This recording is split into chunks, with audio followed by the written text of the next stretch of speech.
Liberdade de reunião e liberdade de associação, a gente vai estudar comparando as duas, pelo menos por enquanto, depois a gente vai abrir só de associação. Mas por enquanto nós vamos comparar as duas, porque as duas são direitos individuais de exercício coletivo. No caso das duas, nós teremos um direito individual, mas de exercício coletivo. Então eu posso chamá-los de direitos coletivos? Posso. Como o exercício é coletivo, a gente pode entender que esses direitos são direitos coletivos. Lembrem que, inclusive, o artigo 5º caput da nossa Constituição, antes do 5º caput, melhor dizendo, o título, né, que abre a nossa Constituição, o capítulo 1 do título 2, diz assim: dos direitos individuais e coletivos. Direitos e deveres individuais e coletivos. Então aqui nós temos duas modalidades de direitos que são exercidos coletivamente, que é necessário uma pluralidade de pessoas para o exercício desse direito. Então até aqui nós temos essa necessidade, pluralidade de pessoas.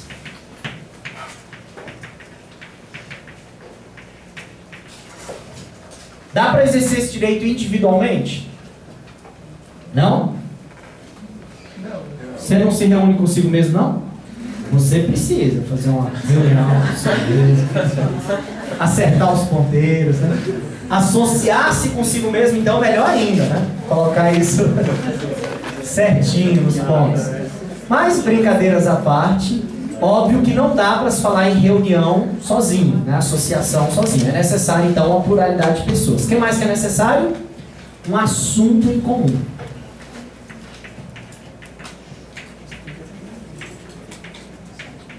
Um assunto em comum também é necessário. O assunto em comum significa essas pessoas que vão se reunir ou que vão se associar, elas têm um tema que lhes diz respeito, que é comunitário, que é comum, que é coletivo. O assunto pouco importa, seja lá o que eles estão querendo discutir ou se associar quanto a isso. Mas é necessário um assunto em comum. Então, por exemplo, não podem haver reuniões que sejam formadas, vamos dizer, aleatoriamente, porque é necessário que esse assunto em comum, ele previamente ligue os indivíduos que estão exercendo esse direito. Há uma necessidade de uma espécie de liame prévio, de uma ligação prévia.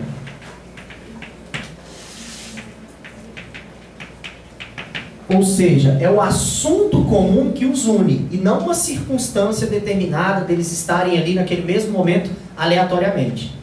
Então, houve um acidente numa rodovia, as pessoas começam a parar e discutir. Ali tem um direito de reunião ou associação? Não. Não. Eles podem até ali trocar ideias e depois querer montar uma associação ou marcar uma reunião para discutir aquele tema.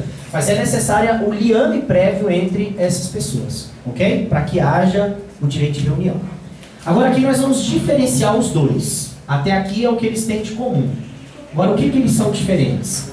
Basicamente a questão óbvia é, toda reunião ela é provisória, temporária. A gente diz que a reunião é efêmera, ela é de curta duração. A reunião ela é algo que se acaba, que se esgota em uma determinada circunstância. Então, debatido o tema, feita a reunião entre os indivíduos, ali acabou, usufruiu aquele direito. Já a associação não, a associação ela é permanente. A associação requer que entre os indivíduos haja uma junção de interesses e uma continuidade, uma permanência. Então ela tem esse caráter permanente. Claro que é caráter permanente, ela pode ser desfeita, em tese em qualquer momento, mas há uma vontade de permanecer associado. Esse é o que diferencia as duas, basicamente. Ok? Vamos analisar os elementos específicos do direito de reunião. Artigo 5º, inciso 16. Aviso, cai muito em prova esse inciso 16. É facílimo, mas cai em prova. A Constituição fala, todos podem reunir-se pacificamente. Pacificamente significa, a reunião ela tem que obedecer os fins lícitos para o exercício do direito. Ou seja, não é admitida uma reunião para quebra-quebra, uma reunião para briga, para disputa. uma reunião que impeça outras pessoas de exercerem os seus direitos legítimos. Então a reunião ela não pode servir como empecilho de outros direitos lícitos, regulados dentro da legislação. Então a reunião tem que ser pacífica, pacificamente. O que mais que a Constituição fala? Sem armas. Sem armas. Todos podem reunir-se pacificamente, sem armas, em locais abertos ao público. E aí uma questãozinha meio complicada. Uma reunião de policial civil, pode? Primeira pergunta. Não pode. Pode ou não? Não pode. Não. Sem arma não. Só sem arma. Pode ou não pode? Pode. Tá. Pode. Sem dúvida pode. Agora, os policiais civis estão armados. Pode? Não. Pode. Pode. Por quê? Porque eles têm a permissão do porte de armas. Em tese, eles estão preparados para saber usar as armas apenas nos momentos necessários. Em teoria, não há um risco em eles estarem armados. A ideia que se prega aqui é de que eu não posso ter reunião armada com pessoas que não têm o devido preparo e autorização do Estado. Porque senão você estaria tirando dos policiais civis o direito deles se reunirem. Sendo que eles, inclusive, fazem todos os dias aí as manifestações. Eles não estão aí em parada de greve, não estão? Ali eles têm reuniões. Mas isso mudou, então, tipo, antes não podia. Não, eu acho que alguém de algum livro defende de forma diferente, mas é errado. Já caiu em prova. Eu vi nesse livro aí. Já caiu em prova se era admitido uma reunião de policiais civis armados para reivindicarem certos direitos deles. Gabarito verdadeiro, é possível. Por quê? Porque eles têm o direito de estar armados. Okay? O que se veda é que pessoas despreparadas portem armas que podem descambar em uma violência desmedida. Certo? Beleza, diga. Sem terra e os seus instrumentos de trabalho. Os instrumentos de trabalho do sem terra podem virar arma? Podem. Foices, facão, enxada, né? Faca, sei lá. Geralmente eles usam mais como arma, né? É o seguinte, eu nunca vi em prova, mas vamos trabalhar aqui com a questão em teoria. Em teoria, se é instrumento de trabalho, use no campo. Então, se eles estão fazendo uma reivindicação lá no Ministério do Trabalho e Emprego, ou sei lá, no Ministério da Reforma Agrária, se é que existe isso, da Agricultura, eles não podem lá estar portando aquelas armas, porque isso vai mostrar um despreparo deles na utilização daquelas ferramentas, né? Ali não é o local apropriado. Então, eu entendo que não poderia. Por uma questão política, muitas vezes não se mexe com essa questão do sem terra. Questão política. Mas eu acho que eles não estariam exercendo um direito constitucional legítimo, não. Ok? Por causa dessas ferramentas. A mesma coisa torcidas organizadas, quando eles levam pedaços de pau, soquetes, fogos de artifício. Eles usam fogos de artifício como arma, né? Apontam um na torcida do outro e joga o negócio lá. Um negócio complicado. Então, pacificamente, sem armas, o que mais que a Constituição fala? Em locais abertos ao público. Povo, cuidado aqui nessa expressão. Uma reunião pode ocorrer em local fechado? Pode. A Constituição não está proibindo. Aí vai valer o direito à inviolabilidade domiciliar, vai valer o direito de propriedade, vai valer o direito de intimidade, vida privada, que a gente já estudou aqui.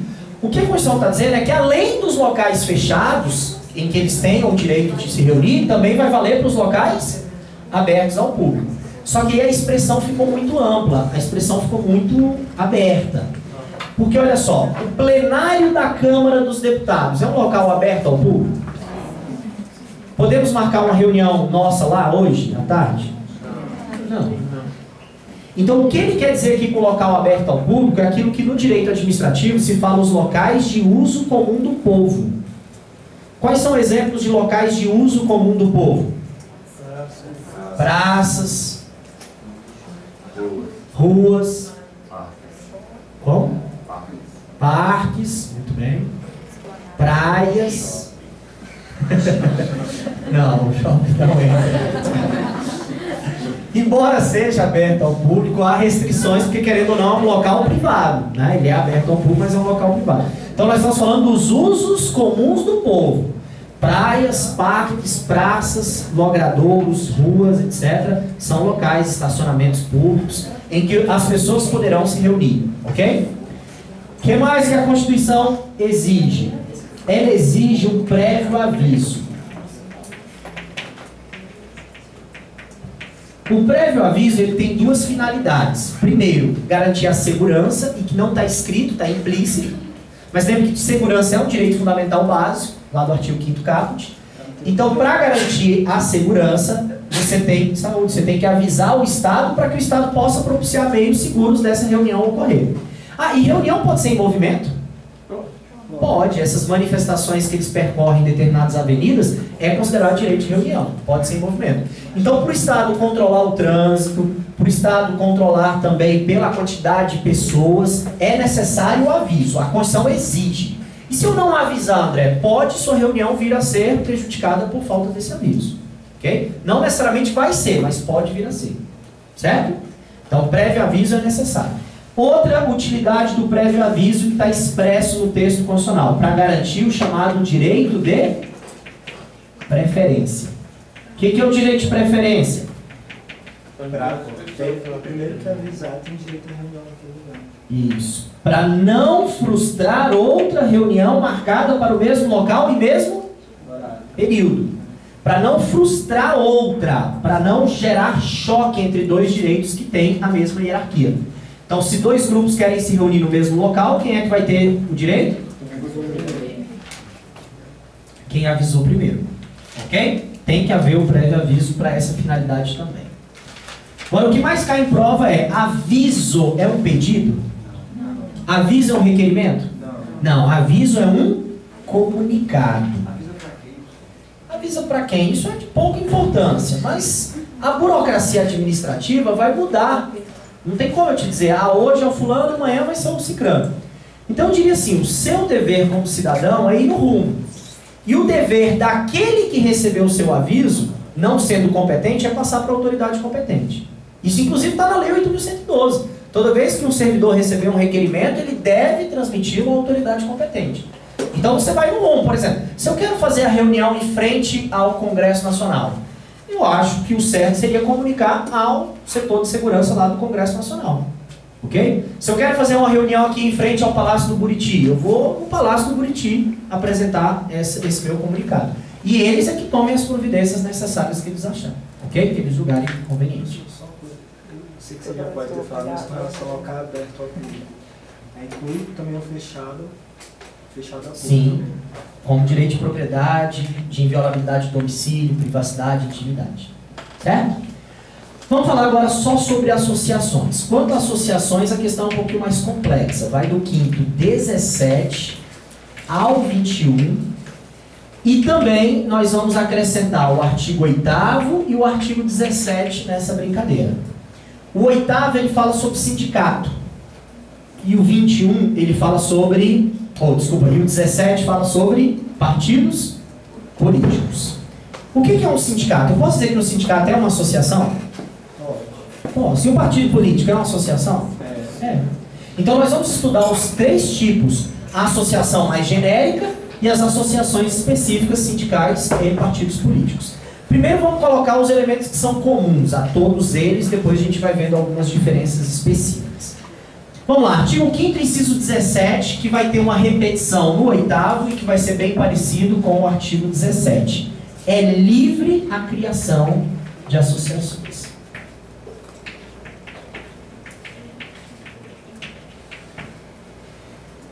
É livre a criação. No caso dos partidos políticos, eles falam também em extinção, eles também falam na incorporação, fusão ou divisão. Acho que é isso que eles falam.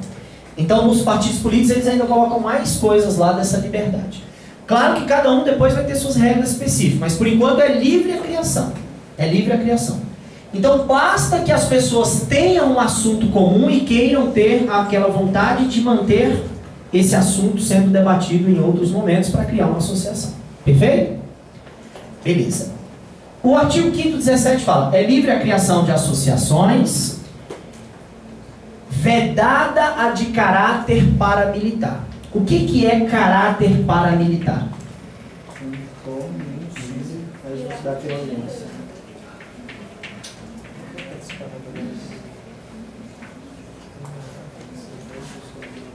Caráter aqui quer dizer o que, gente? Caráter aqui quer dizer características. é vedada a associação com características paramilitares. O que quer dizer paramilitar? Para quer dizer o quê? Paralelo, ou seja, em igualdade de condições, em igualdade de características. Quais são as características de uma organização militar? Uniforme, armas, hierarquia. Muitas vezes eles têm o direito de usar da força, né, da coerção.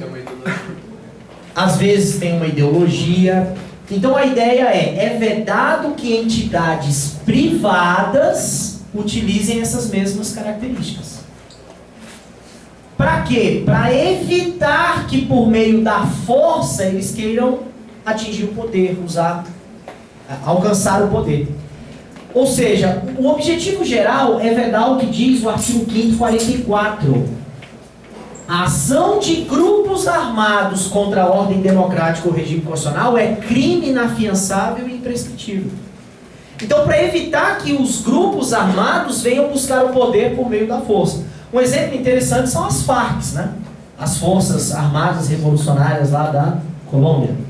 Aqui no Brasil, eu particularmente, se eu pudesse decidir alguma coisa, eu diria que muitas das vezes o Sem Terra atua como entidade paramilitar. Eu sei que tem todo um fim social, entendo que é justa a busca que eles fazem, mas muitas vezes os meios são inadequados. E os fins não se justificam, né? Não justificam os meios. Ok? Mas não é uma decisão judicial. Eu estou colocando a minha opinião, que eu acho que muitas vezes os sem terras têm uma espécie de proteção política por todo um critério social relevante que acabam tendo. Mas o que eles fazem na prática muitas vezes se encaixaria aqui em caráter paramilitar. E já teve uma decisão judicial sobre torcidas organizadas. Torcidas organizadas por causa dos uniformes, das armas, da hierarquia que eles criam, das palavras de ordem, da questão de se impor pela força, pela disputa de poder ali por meio armado, já se encaixaram uma vez em associações de caráter paramilitar e foram dissolvidas. Isso aconteceu em São Paulo. Teve uma época, uns 10 anos atrás, que em São Paulo tinha jogo lá do Palmeiras e, sei lá, do Corinthians. A funerária ficava em festa. Era a funerária que achava bom. Sempre estava morrendo 2, 3, 4. Então, os juízes lá foram acionados e declararam a associação com caráter paramilitar. Beleza? Dúvida? Ainda como característica geral para as três, é vedada a interferência estatal no funcionamento dessas entidades privadas.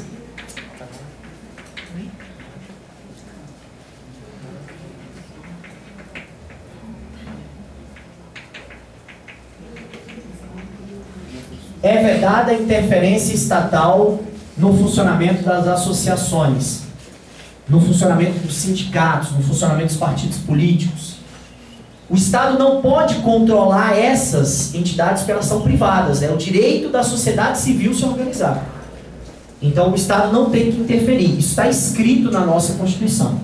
Embora seja vedada a interferência estatal no funcionamento das entidades associativas, a Constituição, no artigo 5º, 19, ela faz uma espécie de exceção. O 5º, 19, ela permite que o Estado, por ordem judicial, possa suspender ou dissolver. Qual a diferença entre suspensão e dissolução? Suspensão é provisória. Suspensão é provisória e a dissolução aqui seria permanente.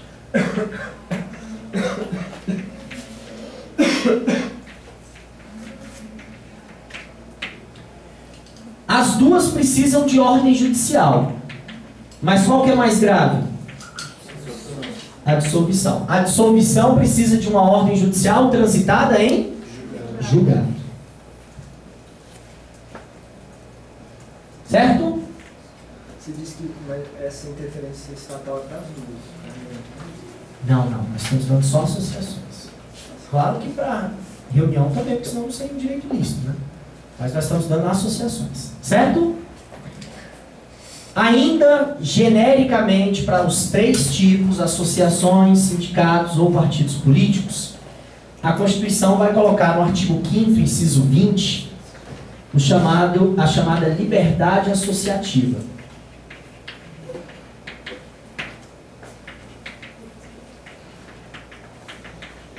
A liberdade associativa está escrita da seguinte forma: ninguém será obrigado, compelido a se associar e nem a permanecer associado.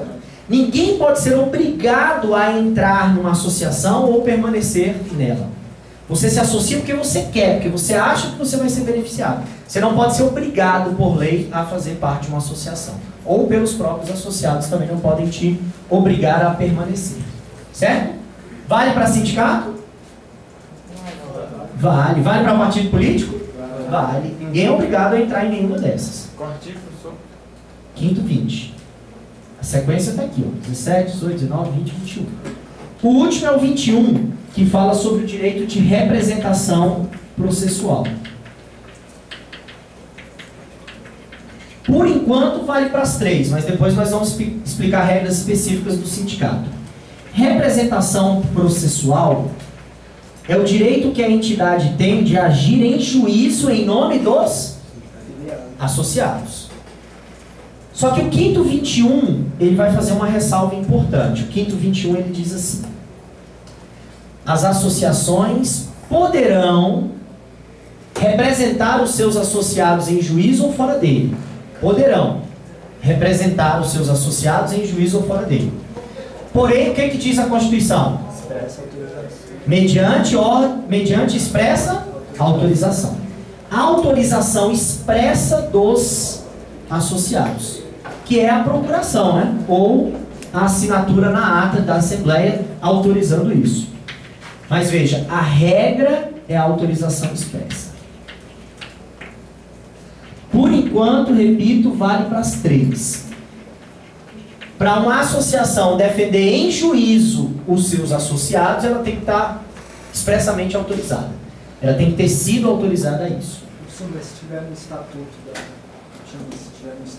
Não, a previsão genérica em estatuto não. Tem que ter ou procuração ou a ata da Assembleia que conste disso. No estatuto vai estar previsto que ela pode, mas para ela entrar com uma ação específica, ela tem que ter autorização dos seus associados. Pode estar no estatuto, mas só a previsão genérica no estatuto não basta. Tem que ter uma autorização específica em cada ação judicial que ela for movimentar, ou uma autorização dada na ata da Assembleia que decidiu por entrar com ação em juízo. Okay? Não basta só estar previsto no estatuto. Beleza, pessoal? Povo, essa autorização expressa dada para a Assembleia vai permitir que ela haja em juízo, requerendo direito alheio em nome alheio. Ou seja, ela está requerendo o direito dos associados em nome dos associados. Para você entender, isso fica muito parecido com o papel do advogado.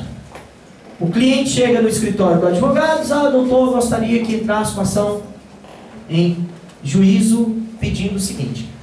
Aí vamos supor que eu sou advogado e eu vou escrever a ação para esse sujeito. O sujeito quer, por exemplo, despejar um inquilino. Aí eu vou escrever lá: eu, André Alencar dos Santos, venho pedir, é isso? Não, como é que eu vou escrever? Eu, fulano de tal, por meio de meu advogado, venho pedir tal. Então quem está vindo pedir? O fulano. Pedindo o quê? O direito dele. Agora quem está fazendo isso para ele em juízo? O advogado. Eu. A mesma coisa é a associação. A associação vai agir em nome dos associados para requerer direito dos associados em juízo. Mas não é nominativo, né? Normalmente eles... Porque eu trabalhei já numa associação e fizeram isso, eles não botavam os nomes, por exemplo. Então, por exemplo, quem trabalhava quem participava da associação não gostava de fazer... Menção. Menção do seu nome, para não ficar de mal com a casa, assim, normalmente. Por exemplo, o pessoal do Itamaraty tinha associação, trabalhava lá na Azov. Aí o pessoal preferia entrar em nome da associação para não botar o nome expresso ali, para não ficar mal com a casa. Entrar o quê? Em algum processo, por exemplo, contra o Itamaraty, ou contra o Ministério de Relações Exteriores. Não é substituição processual, não, em regra a associação não pode fazer substituição processual, não. Ou iria ter uma relação nominal, porque vai ter que ter, nesse caso não adianta não. Vai ter que ter uma relação nominal dos associados. Pode ser relação extensa. Mas a ideia ali é que eles estão procurando a associação porque há interesse de alguns associados que não queriam, entre aspas, se queimar. Mas vai ter que constar a relação de quem vai ser beneficiado por aquela ação. Porque senão a associação estaria requerendo o direito dela e não dos associados. Ok? A associação perde direito para todos os associados. Não necessariamente. Inclusive no Supremo Tribunal Federal já está bem pacificado, que a associação ela vai poder entrar com ação para beneficiar toda ou parte da categoria. Às vezes só parte da categoria tem interesse. Vamos pensar aqui num caso. Vamos formar uma associação aqui hoje. Nossa associação é a Associação dos Concurseiros Desesperados do Distrito Federal. Beleza? Formamos uma associação. Aí saiu o concurso do TSE com uma irregularidade no edital. Aí a gente delibera e diz, vamos entrar com uma ação contra esse edital. Quem tem interesse em fazer o concurso do TSE? 90% levanta a mão, outros 10% não tem. A associação pode entrar? Pode. Então não necessariamente tem que ser em nome de todos os integrantes da associação. Ok? Pode atingir, o direito pode atingir parte deles. Certo? Certo? Continuando. Você só pode explicar de novo como é que fica essa questão da ata aí? Nesse caso de ata, aí... Na Assembleia, a associação delibera que vai entrar com a ação judicial. Escreve isso em ata e eles assinam a ata, dando poderes para a associação ingressar em nome deles. Mas toda vez que tiver uma coisa nova, vai ter que assinar de novo na ata e basta uma vez. Não. Se for outro processo, por outro assunto, vai ter que fazer de novo. Ok? Ou faz uma procuração. A procuração pode ser genérica. Povo, até ali nós estudamos aquilo que é comum para os três. Agora nós vamos estudar alguns tópicos específicos que vão valer para associação, para sindicato ou para partido político. Para a associação, existe uma exceção à representação processual.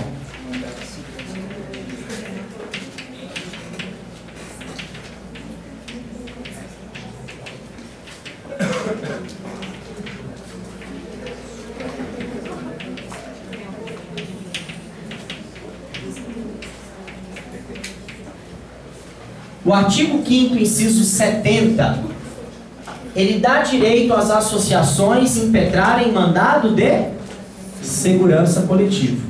O mandado de segurança coletivo, ele não é representação processual. Nesse caso, o que nós vamos ter é uma substituição processual.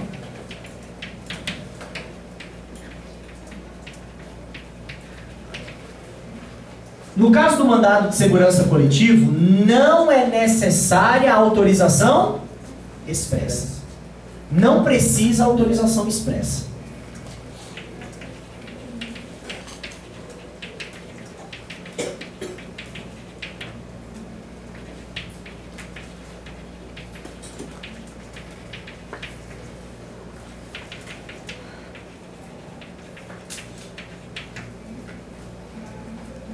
Então, nesse caso, nós teremos uma exceção. As associações poderão funcionar como substitutos processuais, excepcionalmente no artigo 5º e 70, não requerendo, nesse caso, uma autorização expressa. Então, se lá na ASOF o caso era mandado de segurança, aí a petição vai ser: eu, associação, venho, como direito meu, requerer os direitos dos associados tais. Então, na substituição processual, o indivíduo que entra com uma ação na justiça, ele entra em nome próprio. Mas para requerer o quê? Direito alheio, direito de outrem.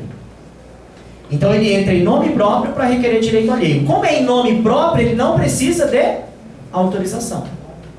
É em nome próprio, eu tenho esse direito. Então, eu não preciso de autorização para isso.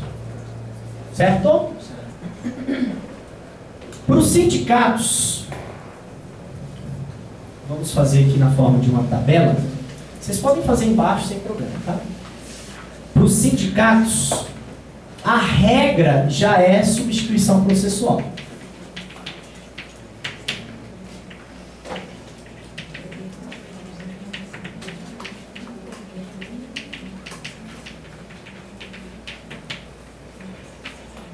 Por favor, artigo 8º em mãos, a gente vai estudar algumas questões específicas sobre sindicato. O artigo 8º, inciso 3, ele fala que aos sindicatos cabe a defesa dos direitos individuais ou coletivos da categoria, tanto em questões judiciais quanto em questões administrativas. Então, o sindicato age em nome próprio, requerendo direito alheio. O sindicato é substituto processual. Eu preciso autorizar o sindicato para entrar com ação em juízo em meu nome? Não preciso. O sindicato já tem esse direito. É raro você vir por aí o sindicato atuando individualmente para requerer direitos individuais, mas é possível, o Supremo já decidiu. Se o sindicato sabe, por exemplo, que o indivíduo tem um direito trabalhista, o sindicato pode entrar com ação para requerer o direito trabalhista para ele, mesmo sem autorização dele. O sindicato tem esse poder. Então, o sindicato, eles podem agir tanto para requerer direitos individuais ou coletivos da categoria, sem necessidade de autorização expressa. Artigo 8º, inciso 3. Ok? Outra questão importante sobre sindicatos é que é obrigatória a participação dos sindicatos em acordos ou convenções coletivas. Os acordos ou convenções coletivas são chamados de negociações coletivas. Negociações coletivas.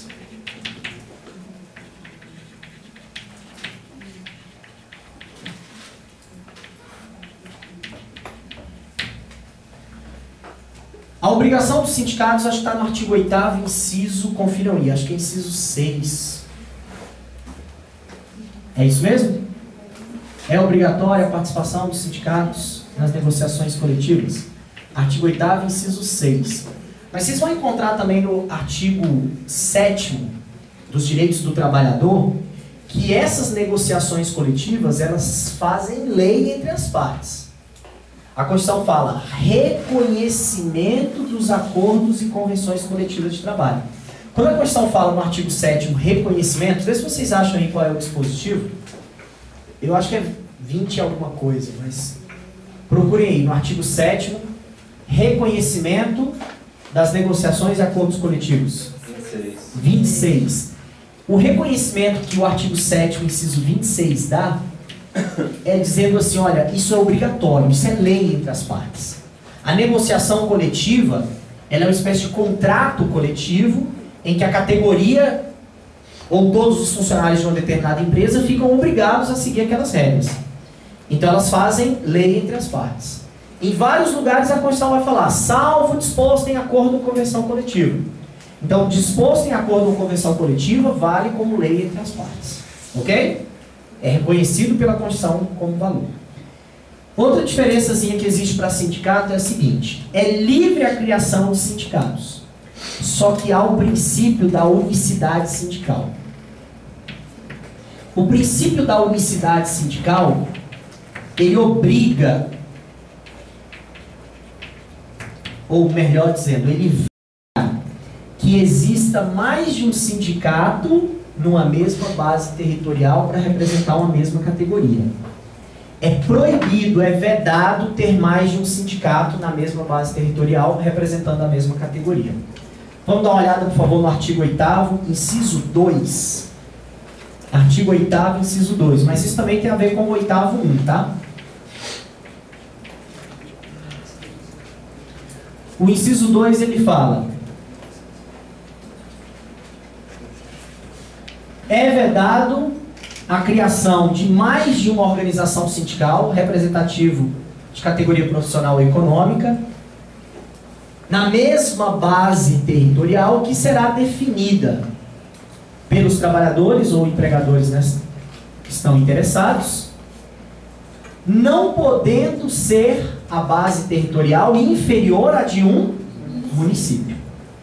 Então a lógica é, num tamanho de um município, não podem existir dois sindicatos representando a mesma categoria. E se já existe um e eu quero criar outro? A regra é, está vedada a criação. E como é que o Estado controla se vai haver ou não mais de um sindicato na mesma base territorial?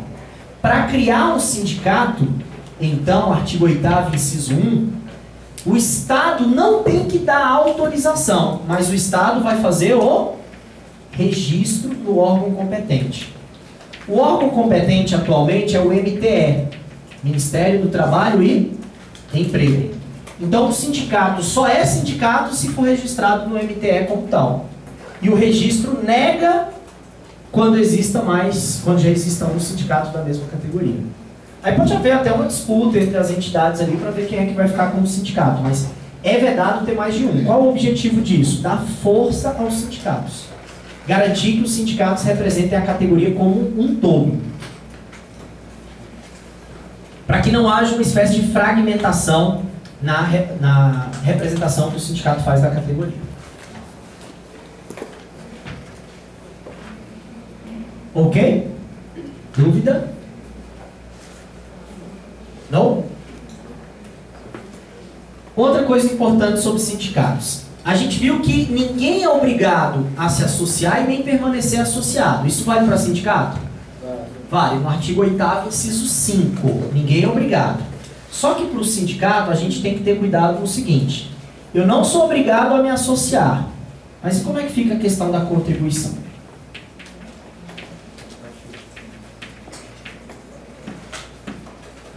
Como é que fica a questão da contribuição? Eu sou obrigado a contribuir? Sim ou não? Sim. Eu sou obrigado a contribuir para sindicato. Sendo eu um trabalhador que uma categoria já exista, o sindicato dela, eu sou obrigado a contribuir. Mas não só para sindicato, a associação também, né? Não. Só para sindicato. Eu sou obrigado a contribuir para associações em geral? Mas se você não quiser participar do sindicato, você não precisa contribuir. Não, eu não quero participar do sindicato, eu sou obrigado a contribuir. É descontado em folha. Tá entendendo, não? Então vamos ver a diferença? Olha só. Se eu for... E vou explicar. Se eu for sim... Ou você não concorda?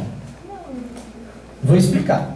Eu sou sindicalizado. O que eu vou pagar? Uma tarifa mensal que é definida em assembleia para todos que são sindicalizados. Se eu sou sindicalizado, eu pago mensalmente a contribuição sindical. A contribuição sindical. Vou chamar aqui de CS, contribuição sindical. Está escrito no inciso 4. A contribuição para custeio do sistema confederativo será descontada em folha dos sindicalizados. Perfeito. Até aqui, só os sindicalizados pagam. Certo?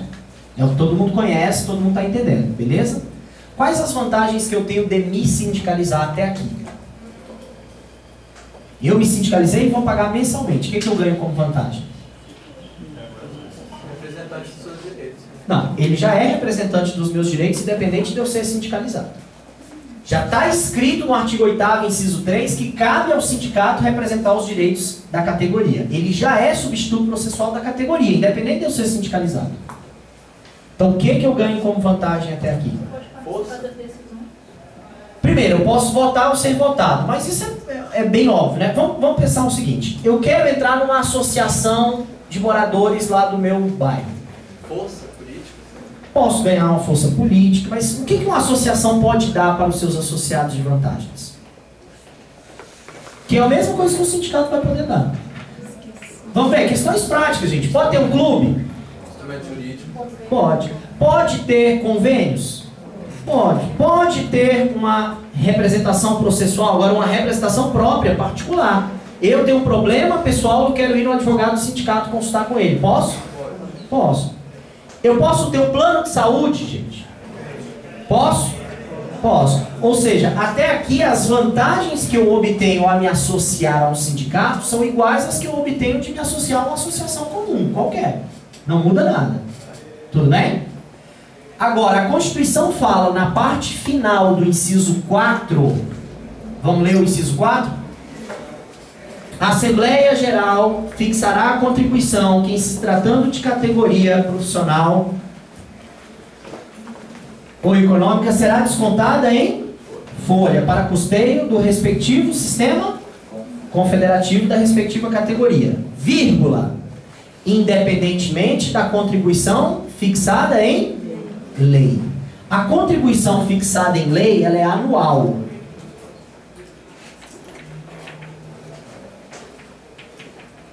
Essa é fixada em lei. Essa que é anual e é fixada em lei é cobrada de quem? De todos. Então, essa aqui é só dos filiados. Essa aqui é de todos, inclusive dos filiados. A contribuição anual fixada em lei, contribuição sindical. A contribuição sindical fixada em lei, ela é descontada de todos uma vez por ano no seu contra-choque no mês de março. Contra-choque. No mês de março você vai ver que um dia de trabalho teu é retirado para o sindicato. Isso é independente de você ser sindicalizado.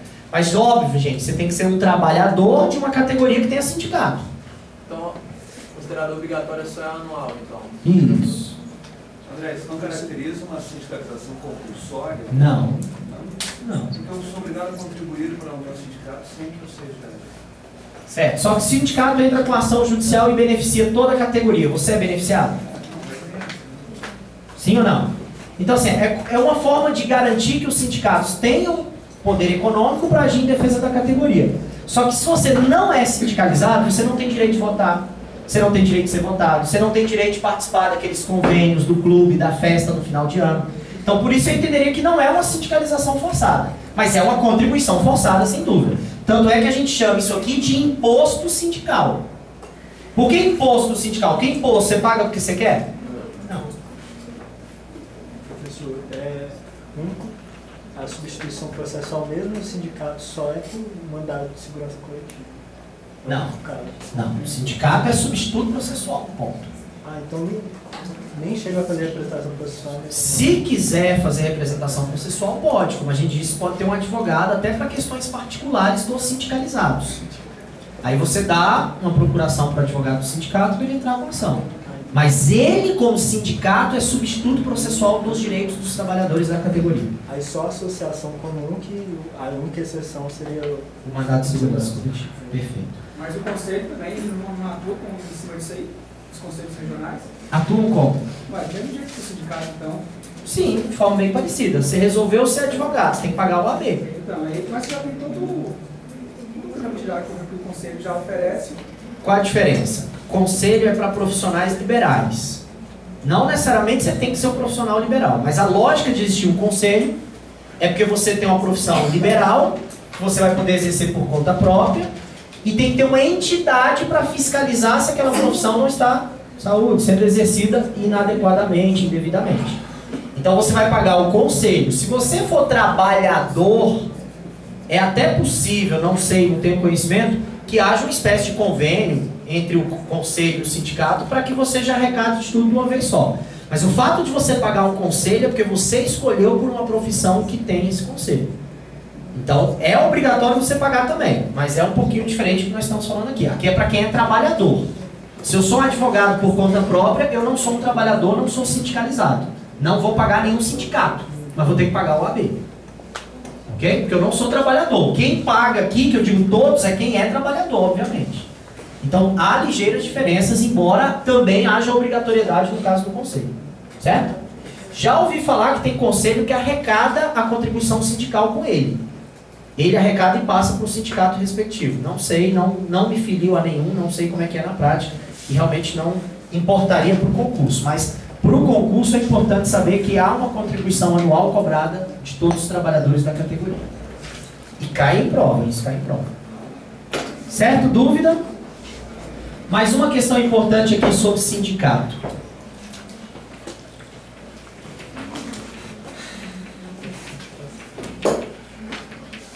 Ainda no artigo 8º, está escrito a possibilidade de ter estabilidade do dirigente sindical.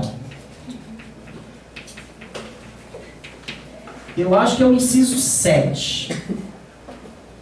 Também tem a possibilidade aí do aposentado votar e ser votado nas organizações sindicais, mas isso é pouco relevante. O dirigente sindical, ele vai ter estabilidade provisória no seu emprego. Por quê?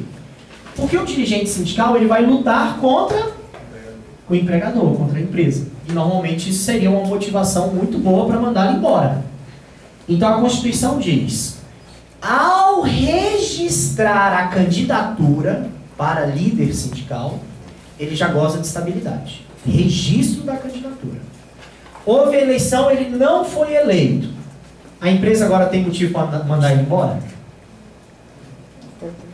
Tem ou não? Ele não foi eleito, o que ele pode fazer? Nada, ele volta a ser um trabalhador comum, acaba a estabilidade.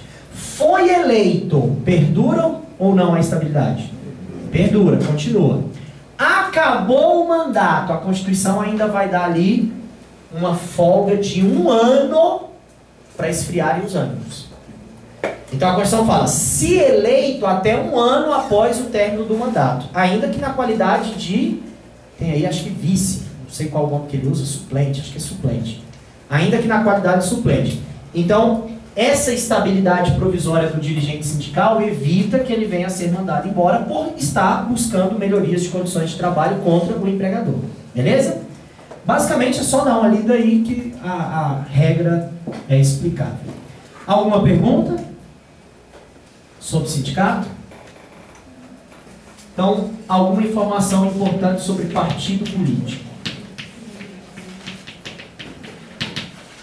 Quanto aos partidos políticos, o artigo 17, que vai normatizar esse tema, ele vai estabelecer algumas questões importantes. Ele vai dizer o seguinte: para o partido político, primeiramente, vale a gente anotar que a sua criação também depende de registro.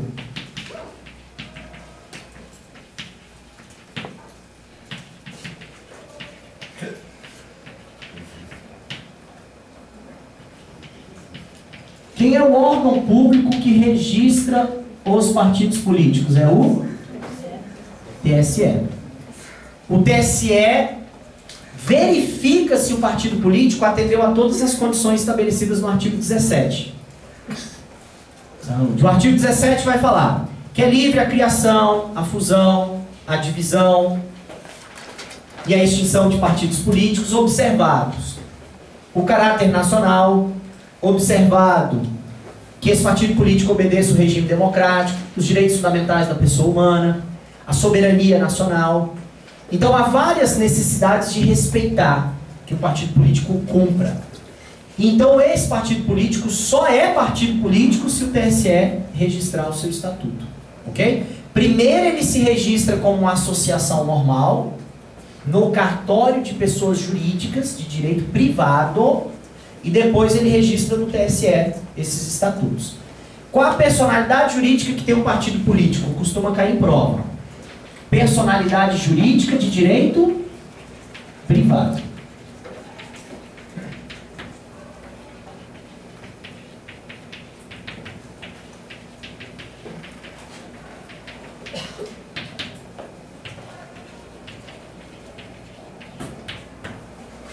Ok? Outra coisa importante sobre o partido político. O partido político ele vai ter direito ao fundo partidário. O que é o fundo partidário, gente? Dinheiro público. Se ele recebe dinheiro público, o que ele vai ter que fazer?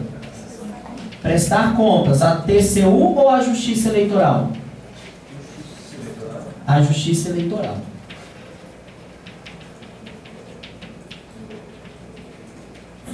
E última coisa, é vedado os partidos políticos receberem de governos ou entidades estrangeiras recursos financeiros. Ele não pode ser patrocinado por entidades estrangeiras.